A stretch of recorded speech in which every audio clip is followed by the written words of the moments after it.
to The Truth in This Art. Thank you for tuning in to conversations at the intersection of arts, culture, and community. I am your host, Rob Lee. Today, we have a good one. We're exploring Baltimore's comedy scene with a guest known for production work, his wit, his charm, being a performer, just around the scene, just really, really great stuff. Join us for a dialogue on creativity and connectivity with the great Michael Furr. Welcome to the podcast. Thank you, Rob. Thanks for having me. Thank you for coming on. Here's the thing. For years at this point, from, the Hamden days to, even recently and, Artscape in the last 6 months or so, I've followed you online or what have you. So I'm like, okay, I'm finally doing this. This is the full circle thing right here. So I'm really, really looking forward to this. Well, luckily, anyone who's ever spoken to me personally knows that every time talking to me is like an interview because I just don't stop talking about myself. Well, I mean, I need to do better. I need to do more of that, I was told. It's like, where's the you in the podcast? I was like, I'm interviewing other people. Can I interview myself? That would be weird. Well, I did a podcast during pandemic lockdown because we had nothing else to do. So we did a podcast about fandoms, and it was just bringing all my friends on so that we could do what we usually do at shows, which is sit around and talk about TV and comic books. I dig it. So, and we will probably talk about that. So to kick things off, give us a snapshot, like sort of the journey into comedy, into being in the sort of local scene. Like, was it you were born and then you picked up a microphone and started telling jokes and stories? What was that trajectory for you?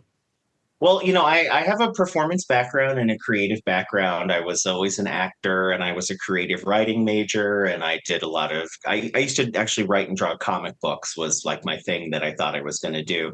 But I did always want to get back on stage. I think like a lot of queer people, I loved being on stage until the sort of social dynamics changed as I got older. And it was like, oh yeah, people are going to make fun of my voice, and there's not always, they would say like, we don't have a role for you, and think, little coded language like that, like you're too sissy to play this role.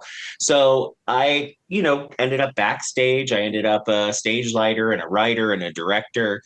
And then I really always in the back of my head wanted to try stand up. I had done improv a lot in college, and then I fell off of it. And then when I was 32, my dad died very suddenly.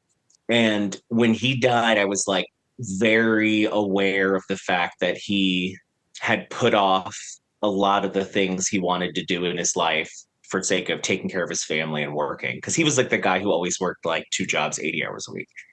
And, he died and everybody was so sweet and everybody had such a positive things to say about him. And, they had such a good feeling about him, and he was such a great guy, and everybody loved my dad. But I felt really he led kind of an unfulfilled life in a lot of ways. And I knew that there was a lot of things in my life that I had been putting off because I was either afraid or I was unsure. Or I was waiting for like the mythical right time to do things. And I knew doing stand-up was one of those things that I was just kind of making excuses because I was scared to do it. Sure. And then a friend of mine was doing an open mic at a local bar in Mount Vernon. And I was like, well, I already felt comfortable with the venue. So that sort of like negated that scary part of it. So I just went to watch and I was like, oh, well, this is just everybody practicing. This is just working it out. I can do this.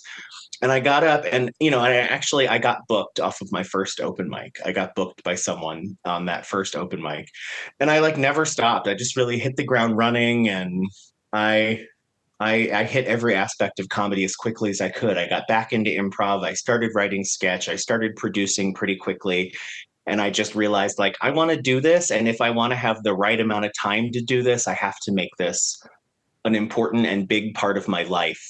Because I didn't have a lot of free time, So I was like, I need to make this worth my time. And also I need to make money doing it so I can give it more time. Thank you. That's a real point. Having sort of the time, making it make sense essentially, because there's a lot of things that it's like, oh, we enjoy that you're doing it. It's fun and you're getting enriched from it. But it's like I can't do both. I can't live in this. And you may like this as a comic dude, the sort of like this blade lifestyle. I can't be the day walker and just like Yes. can't do both. And, it gets to a point where you start looking at the number of reps. And I definitely want to get that sense from you. Like in doing this, 15 years at this point. Is how long I've been a podcaster. And people are like, oh, you're so natural. You've done this and so on. I was like, you don't want to hear any of the older stuff. The super like the late 2009, 2010. It's like, no, this is bad. Yeah. It's bad. And the podcast that I did, prior to doing this, definitely was me and one of my buddies. We were riffing on current events. And I ended up going to Big and doing my 10th anniversary podcast there as a show. And this podcast was born at Big. So I've always been around sort of that scene. And, you know, you mentioned sort of the performance background, like, and even comics. I thought at one point I was going to be a comic writer and an artist. And it just didn't work out. I wanted to, writing rap and writing rhymes and short stories and things like that. And, I've mentioned this on this podcast so numerous times. It terrifies me now. So I relate, it terrifies me now. But when I was like 5, I was an MC for our like, elementary school graduation. And I was like, how did they get me on stage? I looked super cute, had huge glasses and everything. And now I'm like, I don't know where that Rob is at. I don't think that Rob exists anymore. Get on stage. I was dumb. Like now it's just be afraid. Yeah. Yeah, I definitely, when I was a kid, I was always the kid who like wanted to read for out loud and I wanted to go on the board and write it out. I very much wanted to be the center of attention. And my parents had me in this after school acting program. So I was doing little local kind of silly plays and stuff. And I was so determined. And people would always ask, like, what do you want to be when you grow up? And I would just say, I want to be famous. And I didn't even have any context for like how or anything, but I just knew I was going to be famous. And that's all I really wanted. I just wanted like something where I felt like I was getting the attention of other people. And I didn't really know what that was. And I really did all the stuff at school. We had like I did the announcements at school and I did all the things that where I could like perform. And then it really was middle school where people started to really get on me because I have a sissy voice and I was very clearly a gay kid. And I went into full retreat. I did a full 180 and I was like, oh, you couldn't get me to raise my hand in class because as soon as I did, it was going to be someone saying something or making fun of me. So, it was like I still had the desire to do it, but I started doing it in a different way. And I realized that comic books were such a great way to like do all the things you want to do as a performer. You really are creating every aspect of a thing. And I did like serious, gritty comics and I did silly, kind of funny parody comics and things. And it was a really good outlet for me. But still, I always had the desire to be the one someone be that people were looking at while it was happening. Just took me a couple years to figure out how to do that. Yeah. Again, like I said, I relate. And when I learned the whole Robert or Rob means bright and famous, I was like, oh, really?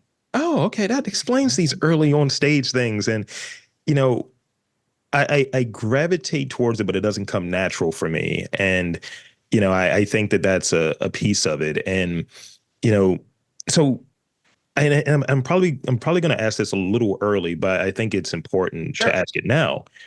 So in having sort of that shift from having that performance and then like, hey, I want to be out here, but then sort of kids suck, that whole vibe. What is it like? Describe that feeling of being on stage before performing. Like you've gone through, you've prepped, you've done your material, you've done all of this different stuff before going on stage. Me, my stomach is in knots. It's like the Shibari stuff. It's like, oh, there's a sex club in my stomach suddenly. Yeah, I mean, my stomach is usually also in knots. I worry less about the material. because I usually feel like I have a pretty good sense of what I'm going to do. Even if I'm doing like an hour or something, I really usually feel pretty confident in the material. But I get really anxious. I mean, I have really bad anxiety in general, but I get really anxious about the others, all the unforeseeable little logistic things.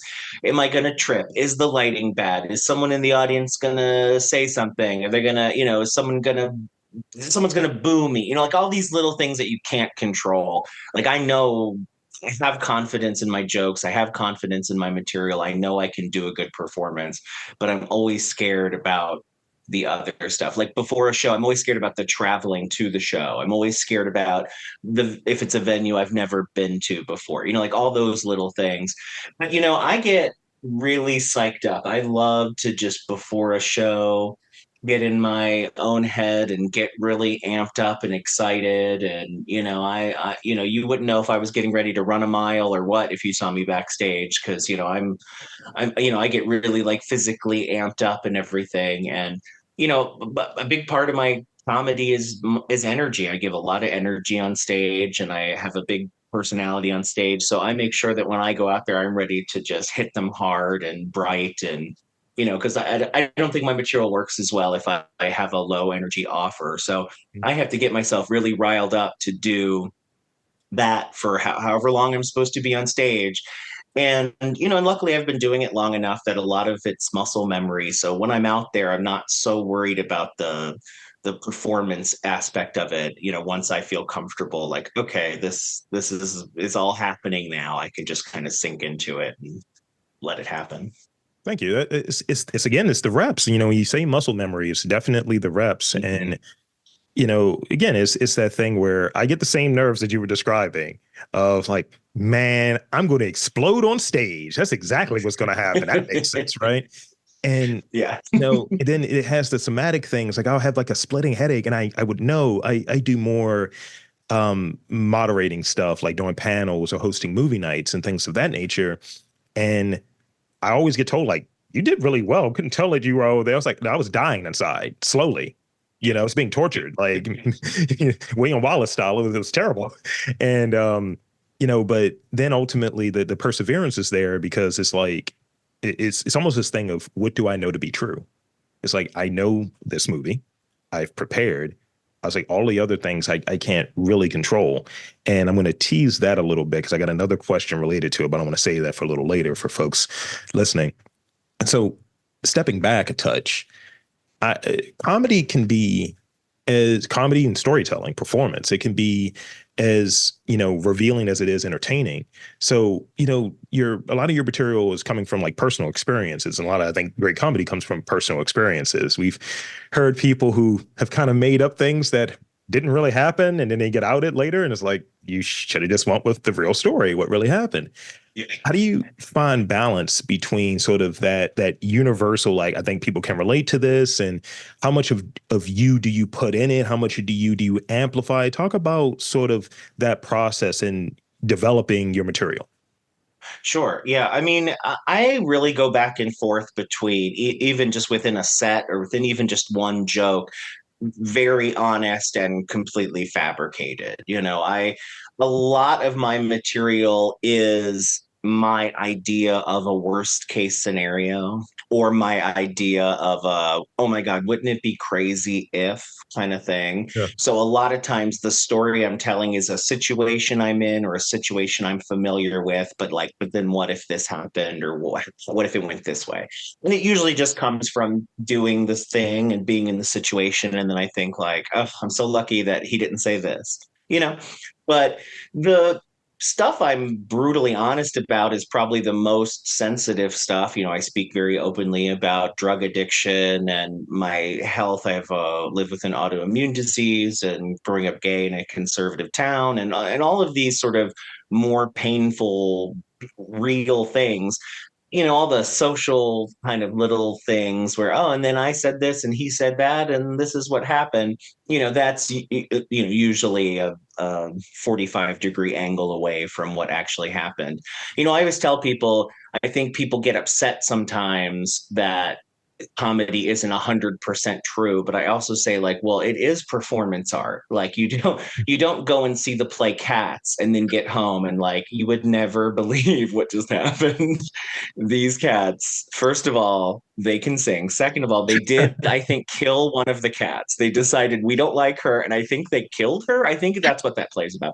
Um, in the movie, they put her in a hot air balloon and they just sent her off over the River Thames. And I'm like, okay, that's not, it's a cat. But yeah, I mean, I think the hardest thing is if you're going to be saying that this is my story and this is an important part of my story, this is my personal journey, those are the things where you can't really veer too far from the truth. You can't speak earnestly about things. You can't say that something is a part of your journey if you have not actually earned the ramifications of that journey, good and bad.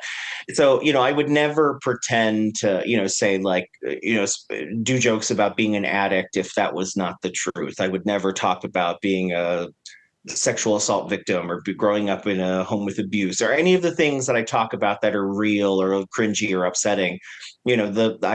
I teach this in my stand-up classes. You are free to tell your story, Yeah. and people might not like it, and people might feel uncomfortable because people want to talk about having cancer. They want to talk about divorce, and they say, "Well, what if it upsets people?" Well, that's their right to feel that way, but it's your story to tell. Yeah. All the little details, the little I was with a hookup and he said this and it was a bad hookup. Like, that's what am I getting policed on how embarrassed I was after hooking up with a 22-year-old guy? Come on. But so yeah, I mean, I think you always have to be honest. I think you always have to speak from a place of honesty, but at the same time, we are writing our material. So you're free to write whatever you want, and I think I definitely have some sets where it's 90% fake to real and some the opposite proportion. I always tell people if it's a horrible story about me almost dying or being addicted to something or having something terrible happen, it's probably real. If it's a story about me getting laid, I probably made it up. So my character on stage is much sassier, sluttier, kind of sillier than me. He's about 25% gayer than I am in regular life.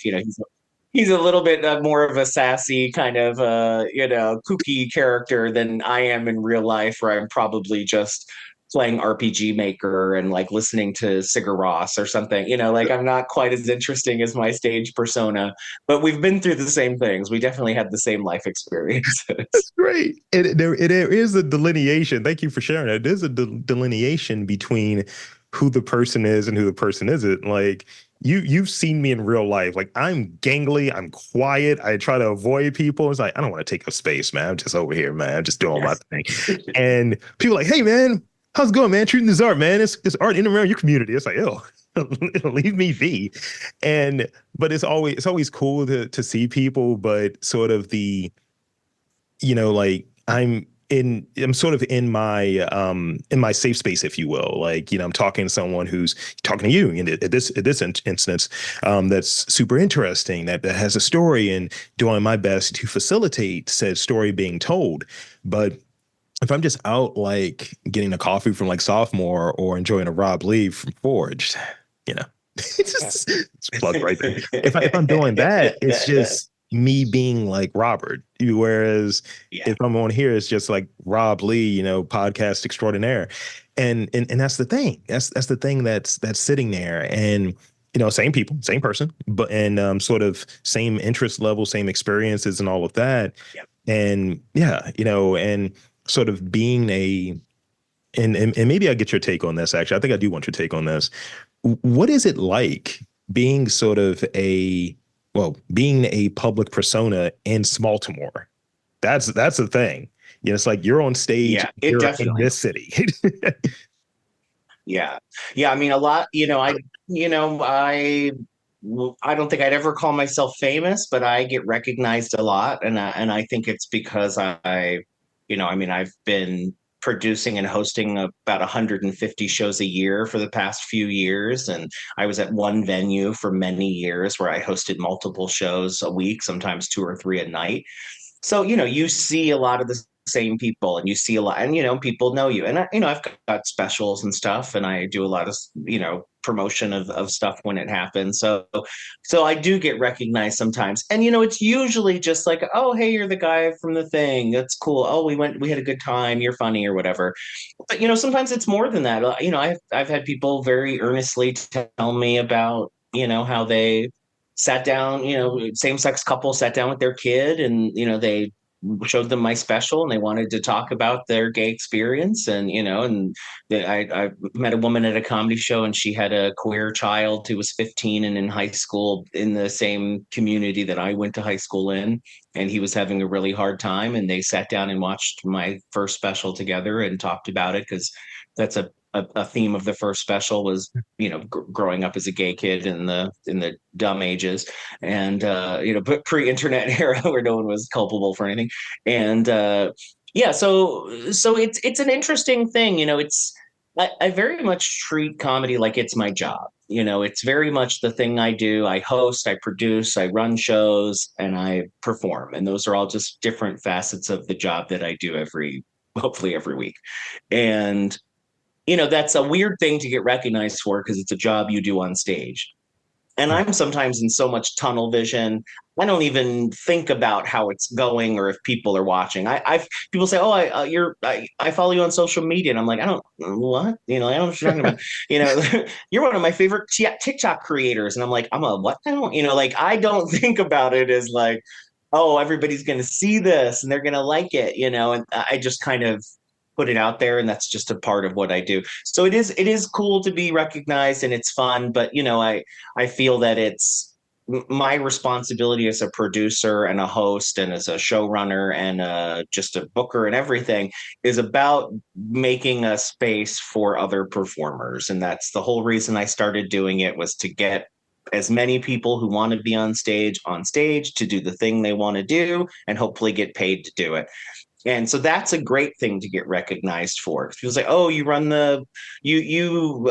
produce the all women's night and non-binary night, and you host the queer comedy show, and you run the place where they do this. And so that's a great thing to be known for, because part of the reason I started producing shows is because there was nobody producing queer comedy in this city. And, I was like, well, someone should do that. And I'm like, well, I guess it's gonna have to be me. And it has been me the whole time. So, since then. So I'm very happy when that's the thing I get recognized for. But it's always nice too. I always screenshot anytime anyone recognized me on one of the apps, because that's my favorite thing, is someone who wants to see my naked pictures and then they say, "Oh, I think I know you," and I'm like, "Okay, well, you could have told me that before."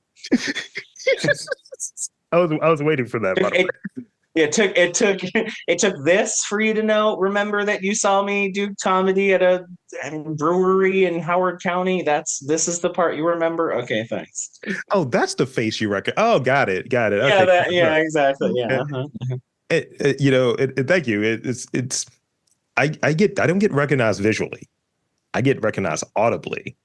And it's like, and it's weird because, certain folks who might not look like me, might not be the kindest people initially, because I'm a big black guy. And then when they hear me talk, they're like, oh, you're Rob. Oh, sorry that I was weird to you a second ago based on what you look like.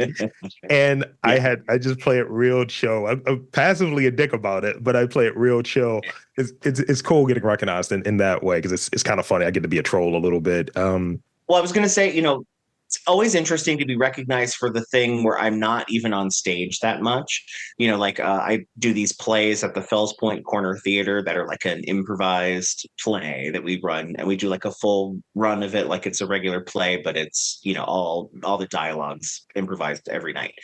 And I am not in the place, and I direct. I basically in the sound booth with a god mic kind of directing the show. And I come out just in the beginning of the show and get the input. Say like, okay, where does this take place, and what, and the stuff that will inform that make it different each night. And that's it. And then they don't see me again. Then they'll kind of maybe hear me pretending to be a radio announcer or whatever it is for that play, just kind of directing from a booth. And I get recognized for that all the time, which is so weird because I'm out on the stage for 5 minutes in the beginning, and then they never see me again. I'm out there in like sweatpants, like writing down a list and then disappearing. And then people are like, oh, you did the brain sucking aliens, and you did the killing, you killed Santa, you were the Let's Kill Santa Claus play. And I'm like, yeah, I don't know why you remember. I wasn't in it. I was just in the booth doing the lights, But so I always think that's cool too. Or when people recognize you, like, oh, you did the door at this show, which is a great feeling. So I'm like, good. Thank you for coming to these other shows. Great. It's great. So for you, what is like, so when I guess when we get to a point, right, when I'm sort of like wrapped with doing this podcast, whether I move on to something else or whether, the thing that I want to be like kind of recognized for, I would imagine, is, trying to help amplify folks. And that's literally what you were touching on as far as the scene that you're in and performance. It's more macro. You have tentacles everywhere. What is that? What is the thing for you? Like, is it you want to have these sort of helping amplify folks, the production, the sort of connecting the performance, the theater, the comedy, all of those things together? What is the thing that you want? Like, that's your real, that is the main thing for you when someone describes Michael Furr? Yeah, I mean, I always feel like I'm a performer first Yeah. because I think the core of everything I do is about performance, whether it's me who's going to be on stage for some portion of it or none of it or whatever. I think performance art is always what it's about. But it's hard to say one thing, but I my hope is that everything I do can help to raise the bar a little bit every time, because the venue where I was a booking manager for 6 or 7 years, it's still to this day, as far as I know, the only venue where there was a moratorium on slur language. And like it's still a very acceptable thing in stand-up comedy specifically to punch down but say, well, I'm just making a joke, or to everybody wants to be edge lord right now, where they're like, oh yeah, I can say these offensive jokes because that's just how I feel, but I'm just joking, so calm down. So I hope that I can help create a better sense of empowerment and acceptance within the comedy and performance community, so that other queer people and people in different minority groups are able to perform without the sort of underlying fear of like, yeah, but I don't want to go here and wait all night to do an open mic if there's going to be 9 people making anti-trans jokes before I get up there. Right. And then I'm going to get up there, and then I obviously know how this room feels about someone who's trans, and how does that feel to a trans person who wants to try stand up or perform. So that's a so I hope that I'm known as a comedian and a performer. I hope I'm known as a producer and a director and a booker, but I hope more than anything I'm known as someone who has shown people that it is okay to be in secular spaces, and it's okay to be in civilian spaces and spaces where it's not all family, and to not be afraid of that, because I very early on knew, like, oh, I'm the gay comedian. And when I started doing stand up, there was maybe one other gay man doing comedy in Baltimore. And, I think since then, I hope that the space that I ran and the types of shows that I've done have shown people that it is okay to be unapologetically who and whatever you are on stage.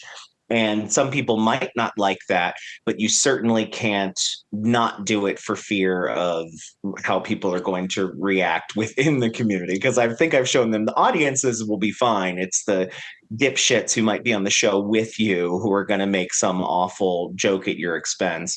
So yeah, I mean, I hope that people uh, know that everything I've done has been for the sake of just giving people an opportunity to do what they think is important Yeah. and what they want to do on stage, rather than trying to do something that they think people will accept and tolerate without them putting themselves out there, sticking their neck out too far. Because I don't want people to have to only do queer shows, and I even feel bad because people say like, oh, you do gay comedy or you do queer comedy, or people used to always say, oh, you run a queer comedy space. I'm like, I do not. I literally perform. I run a space where I don't want people to call me the F slur at my own job. Like, why is that? Now I run a queer space. I run a space for everybody, unless you want to use slur language that is not apart from the group that you're a part of. And that's been a very difficult journey because telling people they can't use anti-trans and anti-gay language on stage has, kind of ruined my reputation in certain circles. But at the same time, I do think that has hopefully changed the conversation, at least locally, that no, you can do the show you want to do and you can say, hey, you can be a part of this too, but I'm not going to tolerate you going on stage and saying slurs that are not your own slur, basically. Own your slurs. That's your Yeah. thing. Say, I mean, if it's your slur, say it. That's if that's part of your journey, then tell it. But at the same time, you're not going to go up there and you decide that it's okay for you to call other people slurs. Like that's not. This is actually not eighth grade, and we actually do know that that's not acceptable. So having a mic in your hand does not negate the sort of wrongness of that. 100%. And thank you for that. I think that shift has to happen. And macroly, but definitely Eventually. locally, but macroly, when, folks, well, you can't even write a joke these days. It's like, sure. Yeah. You can if you were Yeah. good at it. Yeah, and also, why does it have to be that joke? Why? Why does it Right. have to be a joke at someone else's expense? I don't understand. And it's sort of the thing where I did a podcast for a very long time, and my co-host was a white dude, and I would kind of share. We had these post show meetings and things like that, and I'm like, I get your take. I think it's funny. I think it's good. I think it works in the context of what we're doing. But I was like, I don't want the mags. I don't want the magas after us, saying that, hey, oh yeah, it's like, wow, my podcast became a clan meeting. This is wild. And, I would say things and I would tell them, I was like, dude, we're getting invited to things that are super conservative. And it's like, I am not that. So when I show up as large quasi-militant Rob Lee, because seriously, in the DMs when 2020, when everyone's available, right?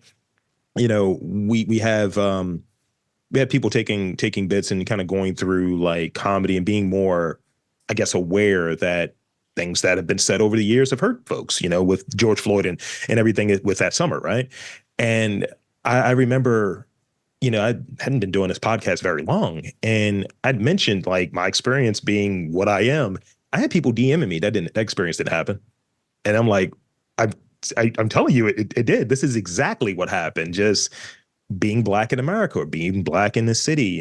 And I would imagine, I wouldn't take that away from anyone in their sort of what their journey has been and what they've experienced. So, doing this sort of shift with it where I think, again, I think comedy, I think storytelling, being very personal, I find ways to, when I go to a doctor's appointment and I get fat shamed to turn it into a bit because it hurts me, but also I think there's some comedy in that. And I would imagine someone who's part of another group who has their own thing that kind of sucks. It's energy. You could turn it. You want to change it. You want to have people aware of it. And maybe if they laugh at it, or maybe if they see it in sort of a different way, coming from someone from that community and someone's experience, they'll see it and see sort of the ridiculous nature of it, but also sort of the satire, the awkwardness, all of the things that are baked into, I think, a good joke or a good premise. Yeah, absolutely. And I just recently did my last of one of my recurring shows that I had for several years, and we just did the last one of them at the end of December. And still, even then, that last week of shows, I was still having people come in, queer people who were saying like, "Oh, well, I." Thank you, because I finally found a place where I felt comfortable trying stand up and coming and trying to do open mic. And it's nice to know that like regardless of who the person is, that still the message is out there that like, yeah, there are people who run shows and spaces where you can go and you can tell your own story without, fear of someone's story being like, my story is the punchline isn't being gay stupid, and you're like, yeah, it's not great joke writing. That's Uh, could be a little tighter. yeah. Yeah. Yeah, it's hard too because we are currently in an era of comedy that is very edgelord. Everybody sees the people who have gotten successful, who do those sorts of things and parrot those types of opinions, whether or not they truly hold them or not, they do Yeah. speak those words, out of their mouths on their podcast and on stage. And I think people see that and say, well, I'll do that and then I'll get successful too. When that's not really a part of their journey, it's more what they do now that they are at this place in their journey. So that's very difficult because we have a lot of people who are doing this anti-trans, anti-gay kind of, I want to go right up into saying a slur, but like not say it kind of stuff because they think like, oh, isn't that provocative? Isn't that funny? It's just like whoever else who does that. Yeah. I think it's very difficult right now because you can create as many safe spaces as you want, and it's still not going to change what people think is the way to get into this community. And also, too, there are pockets within the community where people, there's a lot of nepotism in comedy, and there's a lot of people, and they book each other, and they book them, and they book them, and so you see them, and you're like, oh, look how well they're doing. But at the same time, it's not because of their opinions and thoughts and feelings and the language they try to use. It's more about their hustle, their drive, who they know, and what they're doing for each other. So it's really difficult, but I do see that pendulum swinging back the other way. So I think we'll be getting back to a place where audiences are no longer accepting of this idea of like, ooh, wow, he really said something so offensive. Isn't that funny? I think people are now realizing like, actually, maybe just be funny. You don't necessarily have to also try to shock everyone with how brave a 24-year-old white dude you are. It's like, calm down, Caleb. It's fine. You don't have to tell everyone the most off color thought you've ever had. We don't need to hear it. You can just write a funny joke. Maybe there's an opportunity, right, to be at that door as folks are coming in, and it's like, oh, you came with a Rotten Tomato? Please, your tickets are half price. Yeah. And it's like the Danny Yeah. DeVito thing from Batman Returns. Like, why do people bring rotten vegetables to a press conference? Somebody's always bringing eggs and tomatoes to a speech. Yeah. 100%. Get off the stage. So I got three more real questions that I want to hit you with before I get those rapid fire ones, because I definitely want to get a take on that. But so, I see Nikki Glazer, I see Jim Norton, and then a host of other huge names, what have you, that you've opened for. So, talk about, an experience that has been really like, just like, beneficial for you or taught you about sort of the art of comedy, the art of stand up, like just being in it. Maybe it's the first one. Maybe it's one of those like, oh, wow, I thought I was going to like piss down my leg. And no, we're here. We're doing it. Tell me about one of those experiences that really stick out for you. Sure. Well, one thing I've learned from working with headliners who are notable, who have a lot of success, like Jim Norton, he's a really good example of that, is that first of all, if when you become a headliner and you are getting booked and people are coming to see you because of your name, you really have a luxury of you can kind of get away with anything on stage. Because when people are there to support you Mhm. and they're already committed to you, it doesn't even need to be the best hour of material you've ever written because they're already ready.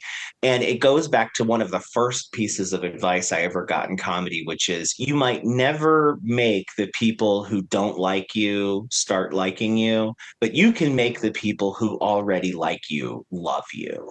And I think once you get to that place where you know what your audience wants, you can just kind of keep doing that and then find everything underneath that umbrella and within arm's reach of whatever that lane is and really get a lot for it.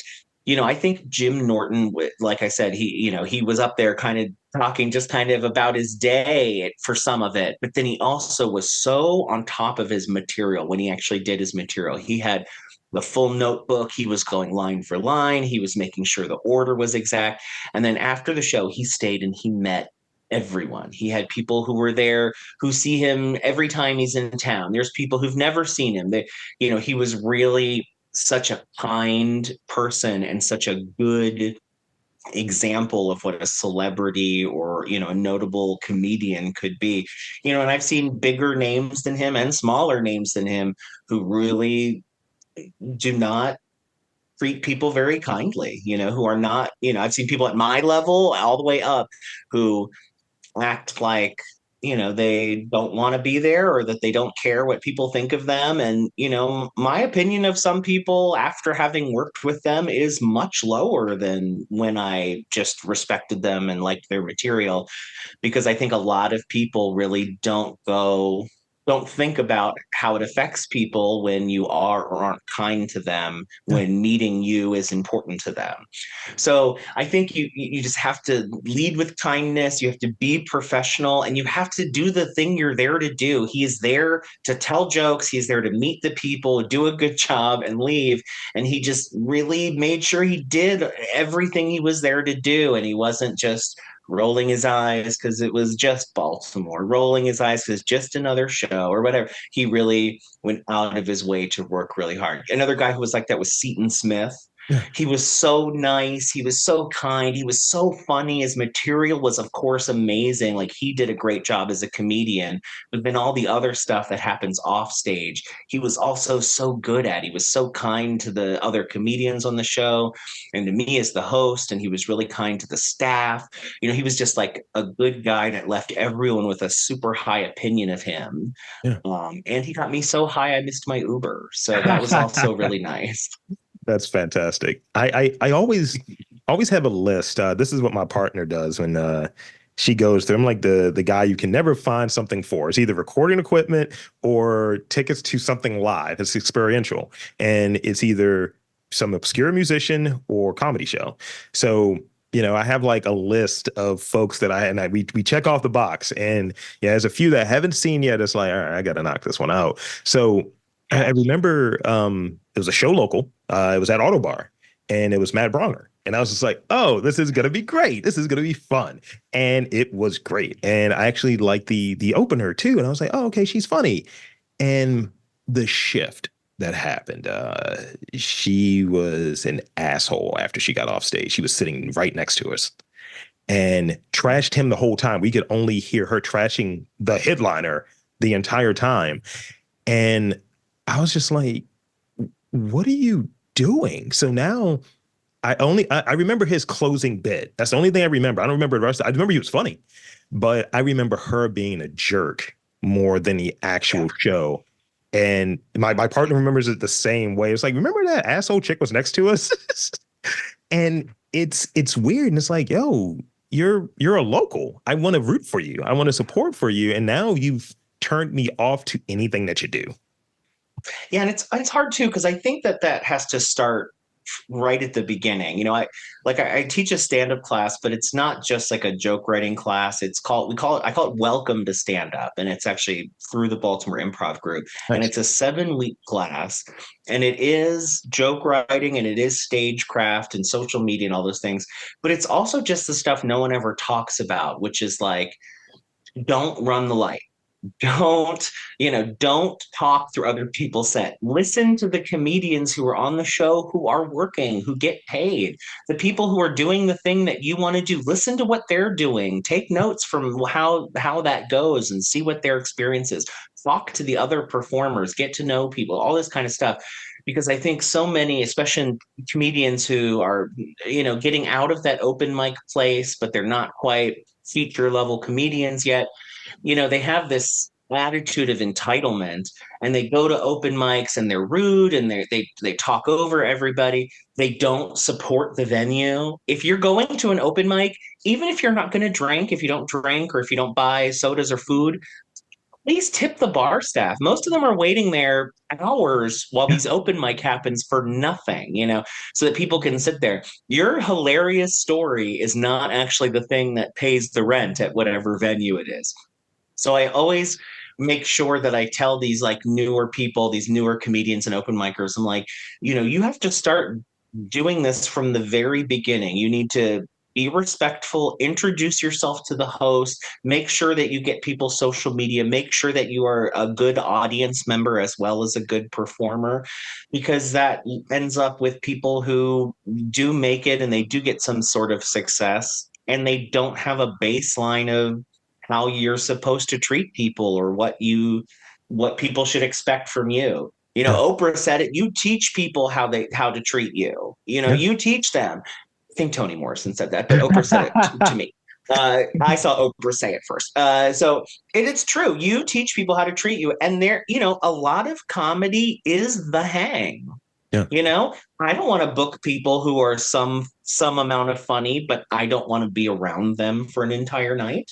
I don't want to hang out all night at my club or at my show with someone who's insufferable and rude. That's a real thing. So I think it's really important because one of the biggest names I've ever worked with, as a who was a headliner, was so rude Mm. to the staff and was backstage talking negatively about everyone on the show and everyone who's ever been at that club. And it was so it was entertaining, I guess. But at the same time, it was so like, wow, I don't want to work with this person. I know how they're going to talk when I leave the room, Yeah. because I've heard how they talk about people who are supposedly their friends and peers, and I'm nobody. I'm host in Baltimore guy with a hat on. So it's really, it's like you gotta start when it doesn't matter as much, because when it does start to matter, you won't have time to start getting person skill, people skills then. That's not when you're going to start building a, character.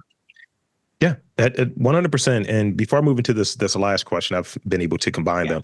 Um, I'll say that in sort of this trajectory of, I went through, I was there just kind of hanging out, at the Artscape thing and just kind of observing folks, engaging in conversation. No one knew who the hell I was. And it's just like, oh, that's like maybe one person because I'm on the board there at Big, right? And it's just like, oh yeah, that's Rob, and I'm just kind of like chiming in. I was like, okay, this person's funny. Okay, I think they're really funny. I think, okay, they're all right. Like they're like, that little work coming. But it's sort of like, who's the dick? Who can I talk to? Who can I actually have the conversation with? Because my plan, I was doing it then. This is September, of last year, where I'm doing quote unquote scouting for these interviews that are curated. And I didn't reach out to everyone. I got some contact information, but I didn't reach out to everyone. Maybe it wasn't a fit for this. Maybe it wasn't a fit for this at this time. But, I think the folks that I got was based off of sort of funny as the prereq, sort of, who's the person? Who are they? What are they like? And that's the thing that can we hang? Can we engage in a conversation? And, it's this thing where you should take what you do seriously. And I heard this recently. You should take what you do seriously, but don't take yourself too seriously. Very. Yeah. Yeah. Yeah. And whatever it is, whether it's, the level of discourse or kindness or the type of things you talk about on stage, whatever it is, everybody has to realize if you're going to do comedy, like saying like, but it's funny is never an excuse, because I'm assuming it's funny. That's why we're here. Everybody is tied for first place for funniest. Trust me. Everybody knows. But then you can't say like, oh, well, it's okay. But, I can be mean because I'm being funny. No, no, no. It doesn't matter. I can be mean because I'm funny. No, that doesn't matter. We're all funny. You still have to just treat each other how you want to be treated and be kind and be appropriate and not say things that are offensive or mean or hurtful to other people. Like all the stuff we have to do in regular society, Yeah. you don't get a pass because it's going to make people laugh. Because guess what? I hate to break it to you, as someone who's done this way more than you and someone who's been made way more money than you have doing it, and someone who'll be doing it long after you found a girlfriend and stopped doing it, trust me, The audience is mostly laughing because they're uncomfortable, and the people you hear laughing the most at your terrible ideas and jokes are people who are already there to support you, and they're just your friends. So, if you actually want to do a good job and you want to be the comedian that people want to see, then you can't alienate a large portion of the population by being an asshole while you're doing it. Well said. 100%. No notes.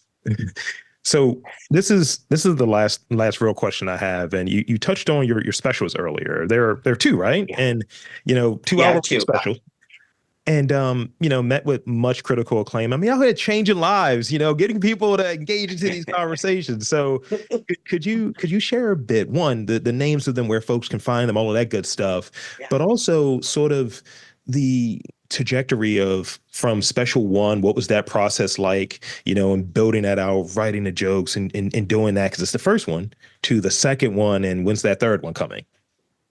So the first one was a little easier to put together, honestly, because it was everything I'd ever thought. I could pick from every joke I'd ever told, and I could really just write whatever I wanted to, and just put it all in there.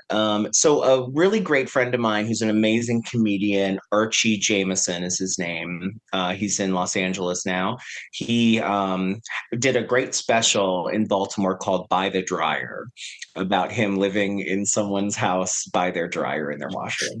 And, I was so blown away with the process of him doing it. I tried to like kind of pay attention at every step. I'm like, well, how did you figure this out? And how did this work? And I really kind of just was there trying to like absorb all of it because I wanted to do. And I was about 4 years in at that point, and I really wanted to do the same thing.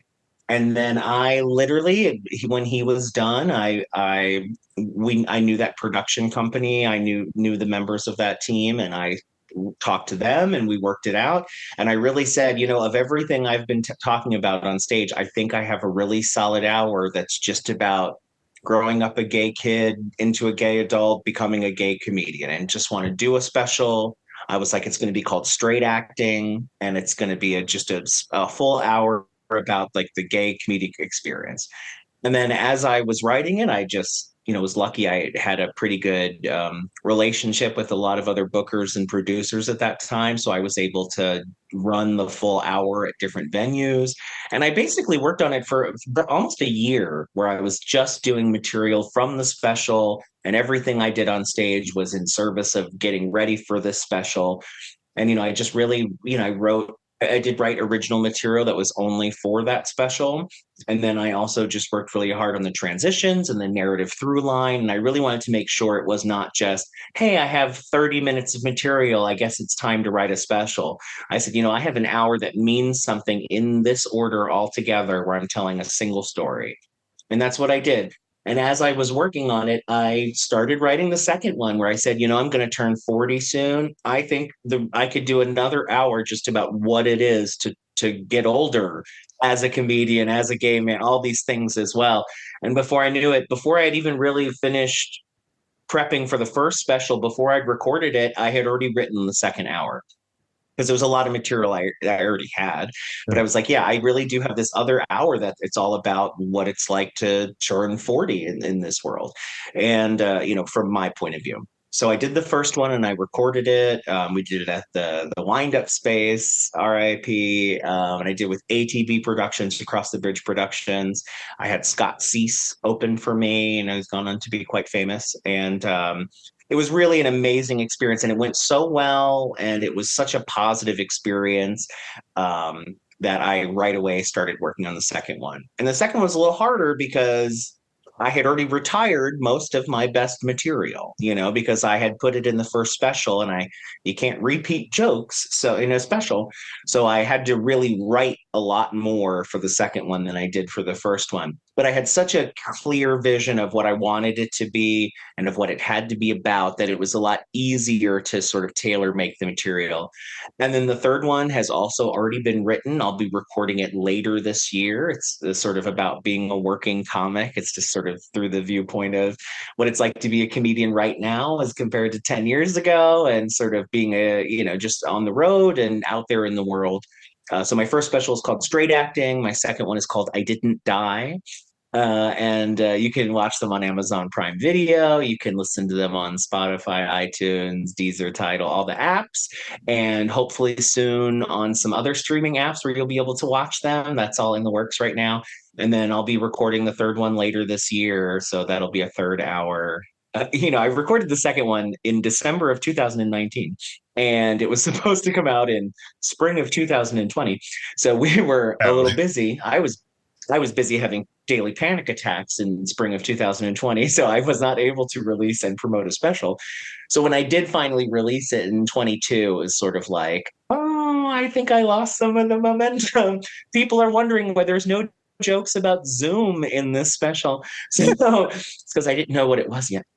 So, that was, I lost a little bit of that momentum, but the experience of doing it, I did it at Motor House. I filmed it at the big theater in Motor House, and Scotsy's opened for me again. It was really great. So I'm so excited to do a third one, to do another special, and to do another hour of showing why I do this every day is because I get to do things like these recordings and these albums, which are so positive. And it's just been, my biggest advice I tell people is you will never make back the money. I just want you to know that you're not going to put it on TV and then get famous from it. That's not a thing. But at the same time, the experience of it has like well outweighed the cost, the effort, the time you put into it, because it's probably some of the greatest things in my life that I've ever got to do.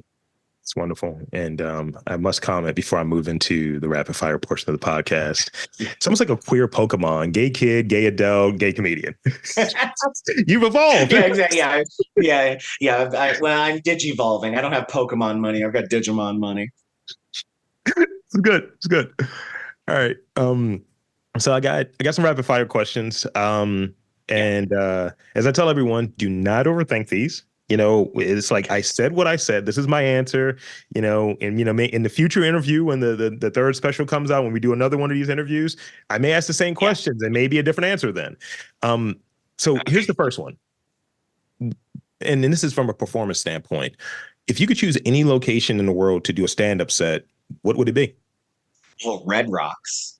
I think that is like the coolest performance venue ever. And I used to watch Stevie Nicks at Red Rocks live on tape until I wore the thing out. And I literally just like absolutely love that. Yeah, I love that venue. This next one, you know that Jerry Seinfeld has his, comedians and coffee cars, that thing, a season there. I don't know. Yeah. Which comedian, past, present, would you want to get coffee with to pick their brain? Like who's the person you want to grab, like that latte or that tea? Because some people don't drink coffee. I mean, I drink a lot of coffee, but who do you want to get coffee with that's a comedian? Oh, if it's live or dead, it would be Joan Rivers. I think Joan Rivers is the greatest writer and deliverer of all time. I think she is the perfect example of how to be always dirty and dark without ever being, at being at the expense of someone who can't handle it. Good.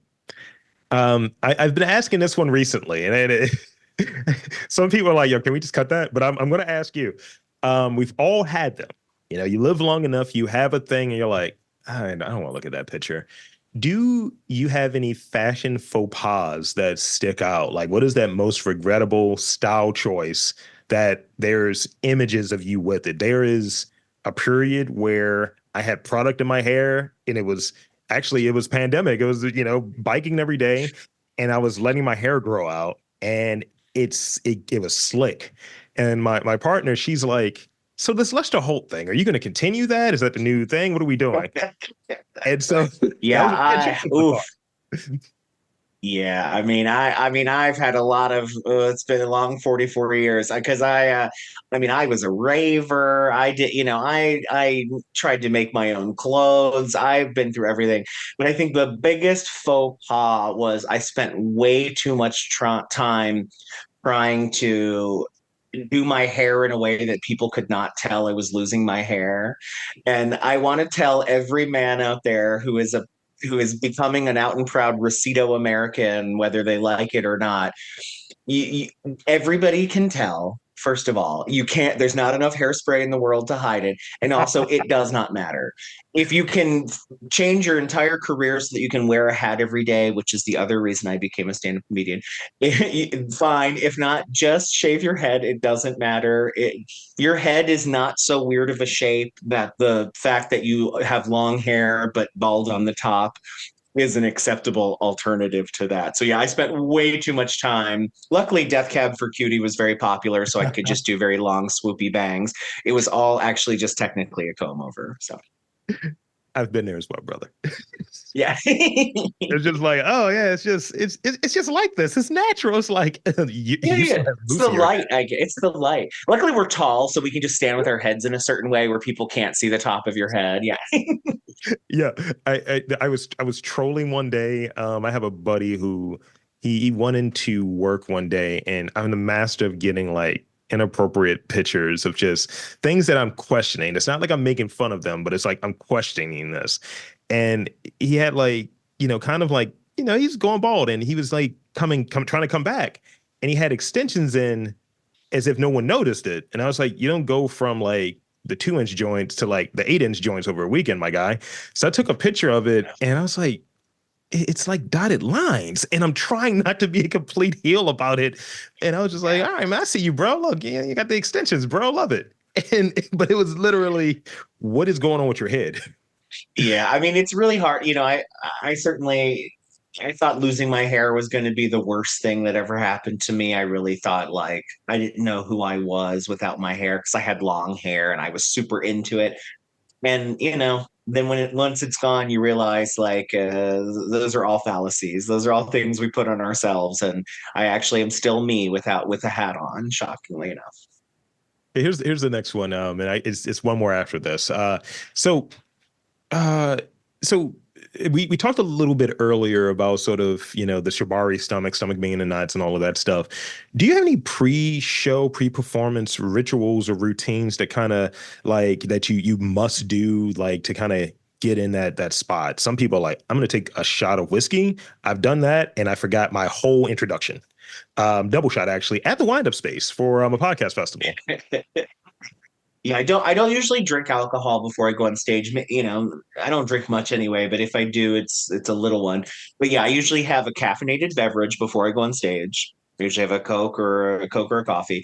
And then yeah, I just need a little bit of time alone. I just need to kind of crack my knuckles, look at my list one more time, just go through it all one more time in my head, and I just sort of kind of crack my knuckles and get my body feeling comfortable and loose. I make sure everything's out of my pockets. That's another thing too. I don't like to go on stage with my wallet or my phone or anything in my pockets. Mm. I just want to feel like untethered to the world, unencumbered by anything other than what's happening on stage in the moment.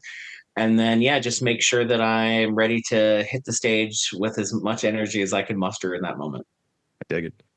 This is the last question for you as we wrap up here. This is like the last dab, if you will. Sure. Can you name a book, TV show, comic, film, anything in that sort of media space that has really influenced your comedic style? Yeah, my comedic style. Well, I have to say the TV show 30 Rock is super inspirational to me because of the joke density of the writing of that show. And I try to do a lot of conversational sounding, very dense jokes. I always want my jokes to sound like it's the first time I'm having this thought on stage, but I make sure that every little thing, even the little interstitials and the pauses, are all in their own way supposed to be funny, or and they're always serving the funny. So I love that show because you can watch it 3 or 4 times and hear different things each time you watch it. And I feel the same way about my material, that I'm like, oh, if you listen to the little things between my jokes, those are also sort of little mini jokes too. They're all little tags or little, additional setup or premise. So that's one of them for sure. And then also the book that Amy Poehler wrote a couple of years ago. Yes, thank you. I think it was called, or thank you. Yes, I forget what it's called. But that book was so interesting about how she got into improv and comedy, and how she, became a comedian and a performer, and how she took her life and put it in there, and how she took that and used it in her life. Was super inspirational as a as an improviser and a comedian. And it was really well done and very funny and very cool. And I really loved hearing her journey about starting out and not being certain of her place in the scene and kind of sort of tailor making it, as a part of a community, but was still trying to set herself apart from everyone, which is difficult, especially in sketch and stand up and improv, where you're a lot of times just a part of the ensemble. So it's really hard to be committed to that and also stand out. And that book was a really interesting view on that. And so that's a really, really, really good read. Well, we got it. Thank you so much. And let me close out here. So one, again, thank you for coming on. Thank you for making the time and being a part of this podcast. And two, I want to invite and encourage you to share with the listeners, shameless plug, but share with the listeners where they can check you out, social media, website, all of that good stuff, and tag the specials again, everything. The floor is yours. Well, thank you so much, Rob. Yes, Michael Furr with 2 R's. And I'm Michael Furr on everything, Michael Furr Comedy, and also Michael Furr Productions, which is my company where I produce all of my comedy, variety, improv shows and direct my plays. You can find all of them on Instagram and all social media. I'm also at michaelfurr.com. And yeah, my specials, like I said, are called Straight Acting and I Didn't Die. And they're available everywhere you can stream hilarious comedy. And there you have it, folks. I want to again thank Michael Furr for coming on and spinning a yarn with us. And I'm Rob Lee, saying that there's art, culture, and community in and around your neck of the woods. You've just got to look for it.